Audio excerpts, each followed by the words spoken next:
आज महामानव भारत रत्न B.R. अम्बेडकर के 132वीं जयंती समारोह में आज के अतिथि महाराजा देवत सिंह जी, युवराज सिंह जी, यहाँ के राजपूत समाज के अध्यक्ष देवी सिंह जी, देवड़ा साहब और समस्त आबू के निवासियों, आज जो क्षत्रिय मूल निवासी महासंघ का प्रथम आज बाबा साहब अम्बेडकर का जन्म उत्सव बड़ी धूमधाम से मनाने की तैयारी की है। आज मैं बाबा साहब के जन्म दिवस के ऊपर जो क्षत्रिय मूल निवासी महासंघ के निर्माण में आवश्यकता क्यों पड़ी, इसके पीछे कारण क्या है, तो इतिहास के पन्नों को जब ढूंढा गया, रिसर्च किया गया कि जो वर्तमान क्षत्रिय हैं वो पूर्व के कौन थे, इसके ऊपर रिसर्च करके 3 खंडों का पुस्तक का निर्माण किया और उसको पढ़ा, उसको समझा, रिसर्च को समझा, तब हमें मालूम पड़ा कि क्षत्रिय शब्द हैं वो बुद्ध से क्षत्रिय शब्द से लिया गया है।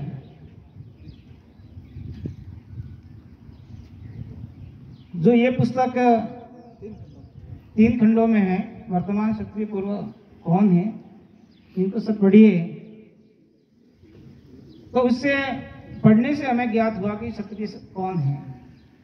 और मैंने भी इसका थोड़ा अध्ययन किया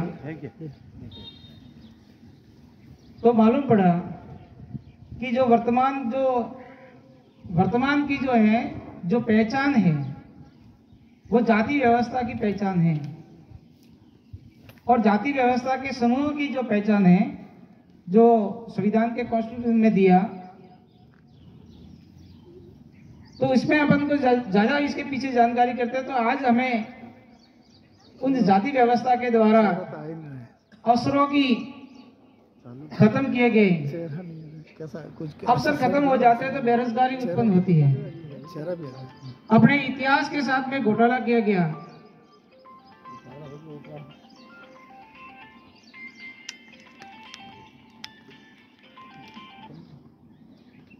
हेलो,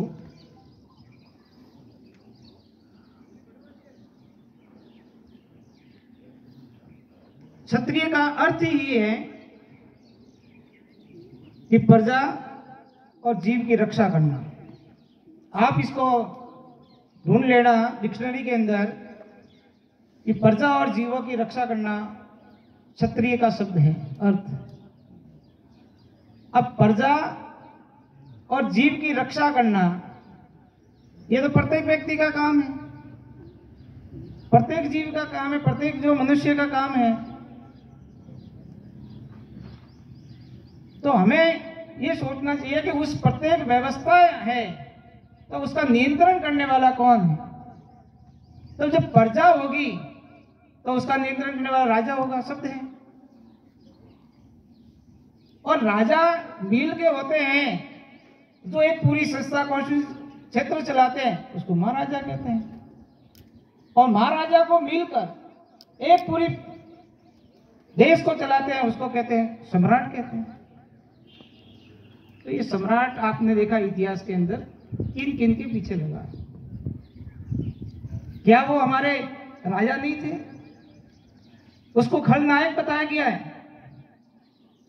राजा जयसिंह को खलनायक बताया गया है।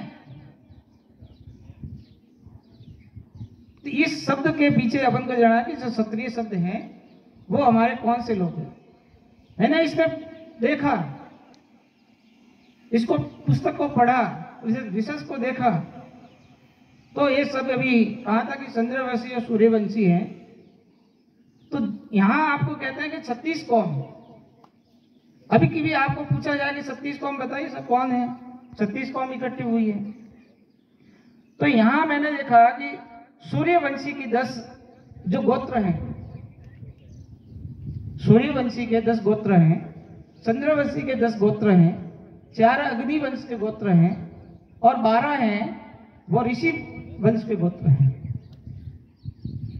तो आप इसमें देखा कि किसी भी का मैंने इस गोत्र में ब्राह्मण का गोत्र नहीं देखा।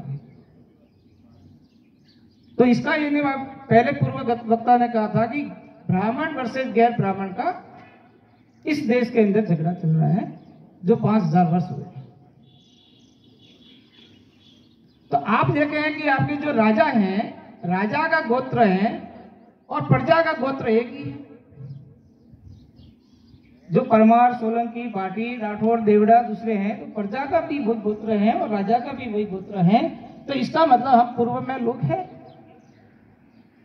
तो हमें एक साथ में बैठना के लिए ही अपन को बताया गया है कि क्षत्रिय शब्द ही अपने एक साथ में सभी पूरे भारत को एक जगह बिठा सकता है, इसलिए इसको महासंघ का नाम दिया है। सर आपको मैं ये इसको रिसर्च करने के बाद में हमको पता पड़ा कि इसको पूरा भारत एक ही मंच पे आ सकता है जो इस क्षत्रिय के शब्द से आ सकता है। हमें इसलिए आवश्यकता पड़ी क्षत्रिय। उसके बाद में ये मूल निवासी शब्द जो जिसके बीच में जोड़ा हुआ है, इस मूल निवासी शब्द को पीछे अपन भी इस इतिहास देखना पड़ेगा कि ये जो मानव की उत्पत्ति हुई है, मानव की उत्पत्ति हुई है, तो मानव उत्पत्ति से इस पीढ़ी दर पीढ़ी दर पीढ़ी दर पीढ़ी दर हम यहां तक आए हैं।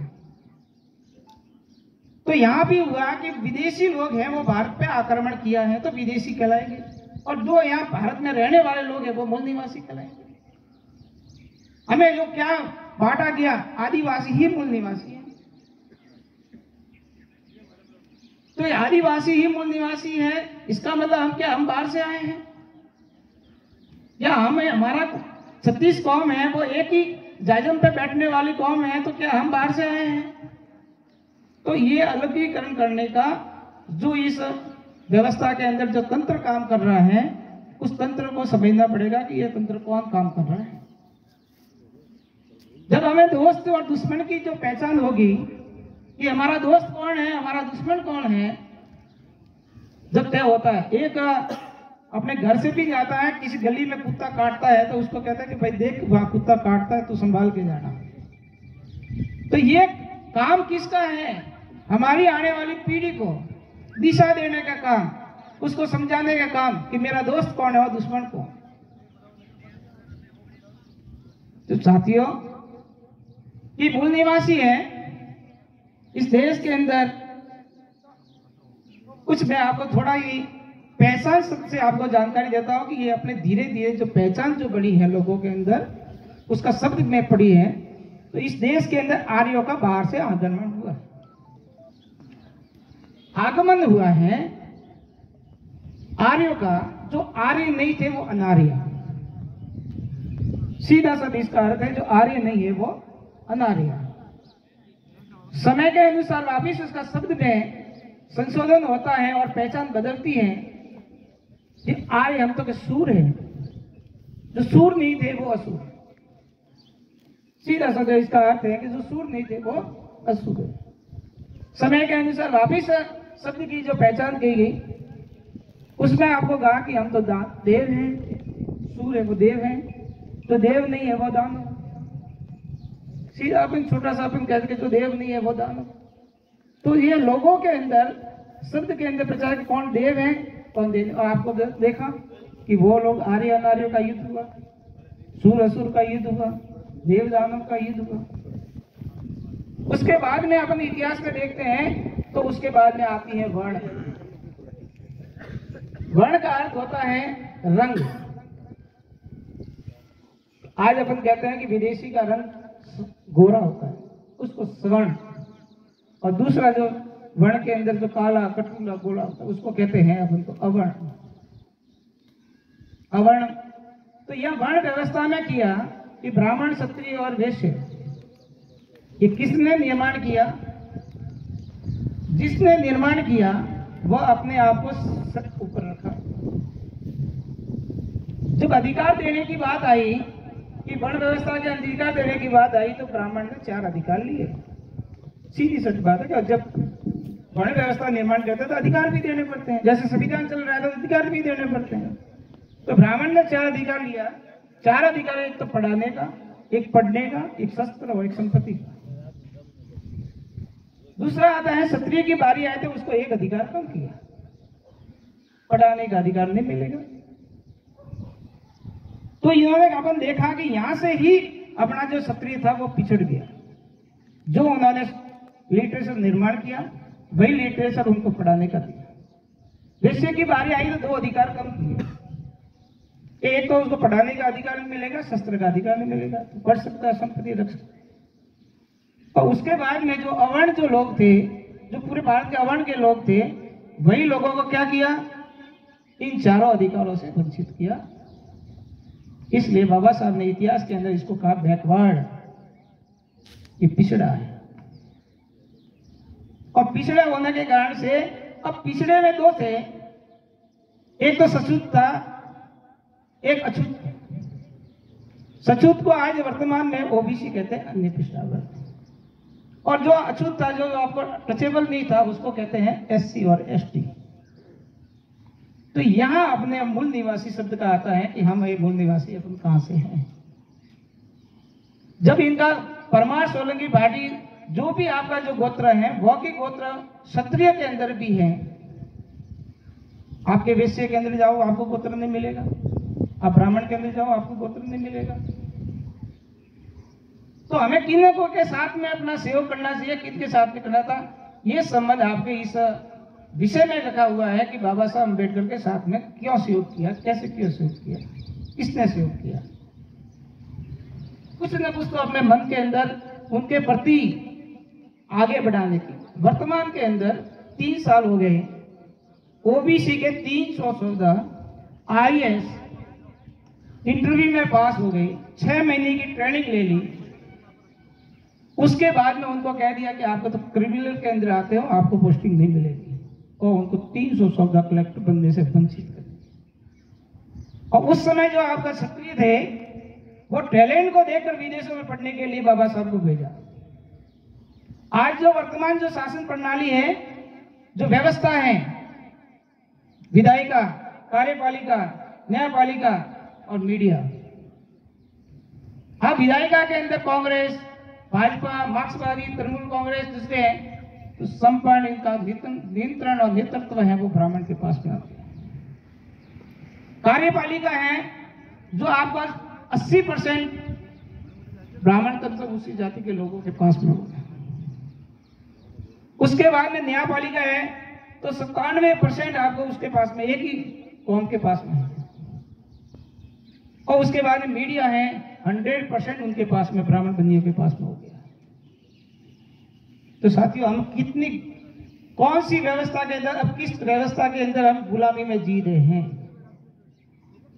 लोकतंत्र है, संख्या बल पे जीत होती है। तो यहां इस देश के अंदर 12% एसटी है, सॉरी 16, जैसे राजस्थान में 16% एसटी है और 16% एससी और 12% एसटी है, 28 है। और उसके बाद में ओबीसी है सबसे, कि भारत के अंदर जानवर की गिनती हुई, गधों की गिनती हुई, हिजड़ों की गिनती हुई, परंतु आज तक ओबीसी की गिनती नहीं हुई कि कितना प्रतिशत है। और इन ब्राह्मणों के द्वारा सुप्रीम कोर्ट के फैसले के 50% से आगे इसको नहीं दिया जाएगा। तो हमें क्या किया कि जैसे मान लो कि 50% ओबीसी भी जुड़ गई और इसके 28% ये जुड़ते हैं, तो आपके होता है 70% हो जाता है, यानी 85%। और इसमें 6% क्षत्रिय को भी जोड़ते हैं, क्योंकि अलग से क्षत्रिय की गिनती भी हुई नहीं। ये भी आने वाले समय के अंदर क्षत्रिय की भी गिनती हो, कॉलम लगाया जाए और इसकी गिनती हो, तो मालूम पड़े कि किनके घर कच्चे हैं, किनके घर पक्के हैं, कौन कलेक्टर है, कौन डीएसपी है, क्या इसका क्या है, क्या रहन सहन है, कैसे है, कौन से खेती कर रहे हैं, उसका भी आंकड़ा आपके पास में आएगा।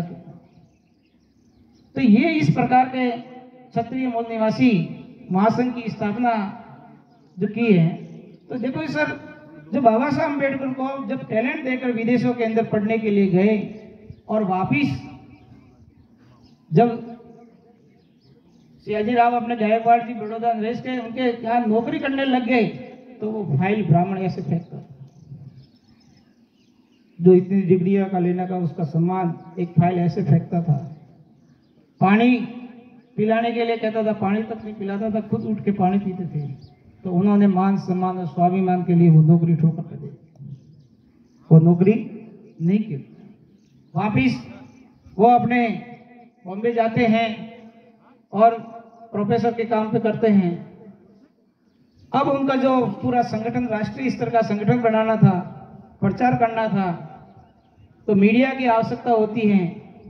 तो इन्होंने मुक्त नायक अखबार का विचार रखा के, तो उसके लिए साहू जी महाराज ने 25,000 रुपये उसमें खोलने के लिए दिए थे, प्रेस खोलने के लिए। तब इनके बाबा साहब है वो पूरे भारत के राष्ट्र के जो बन गए।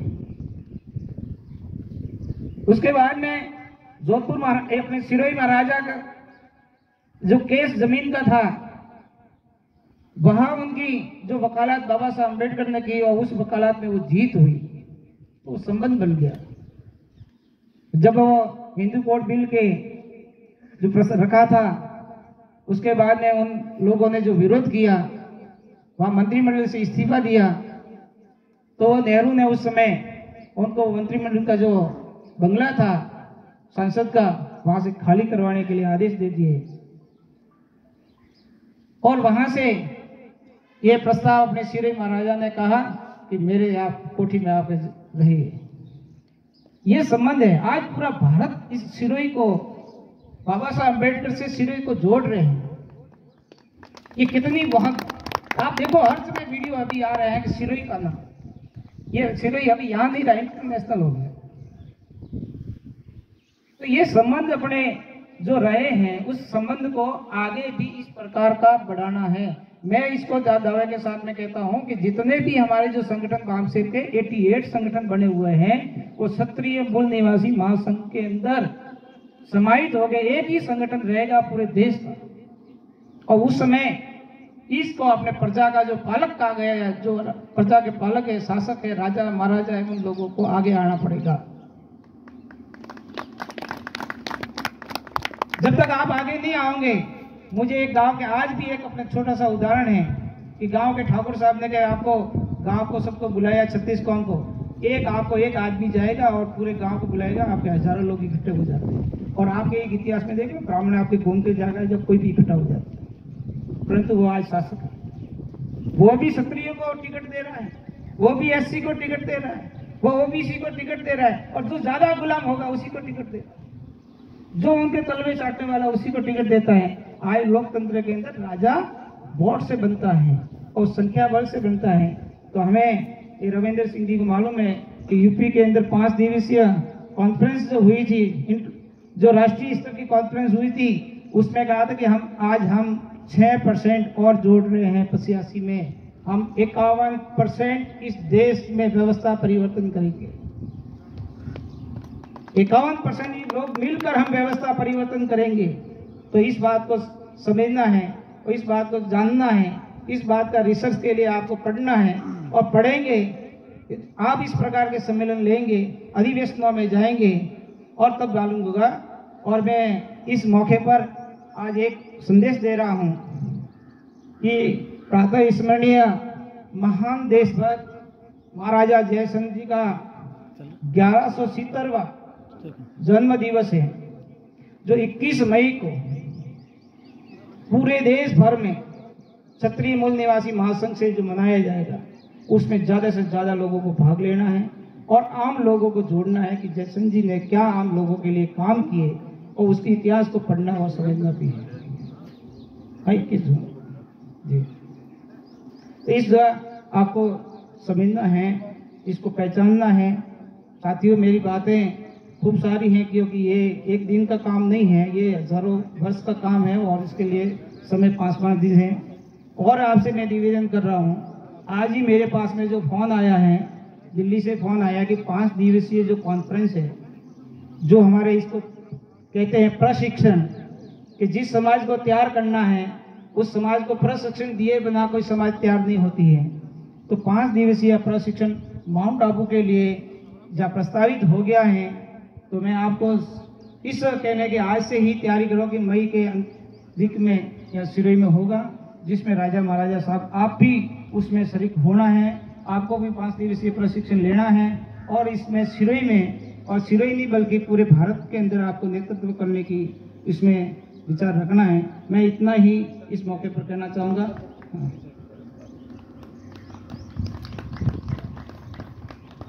हाँ, यूपी सिंह जी जो मेवाड़ के हैं। अच्छा, हाँ सही, बहुत बढ़िया। हाँ, ये तो सब ये बात कहने की, वीपी सिंह जी जो भारत रत्न की जो हमें मांग भी इस मौके पर 21 जून को की जाएगी, जो बाबा साहब को मैं दे रहा हूँ, और उनको भी मैं भारत रत्न, क्योंकि आज वर्तमान में जो ओबीसी हैं, जो 27% मिला है, वो उनके न्याय किया है। आज जो न्याय का जो चरित्र था वो राजा महाराजाओं के पास में था, और ये अंग्रेज भी लोग कह के गए थे कि ब्राह्मण के अंदर न्याय का चरित्र नहीं होता है, और वो आज जज हैं वो 99% है वो ब्राह्मण बन के बैठे हैं। इसलिए भारत की जनता है वो त्राई कर रही है। तो इस बात को अपन को समझना है।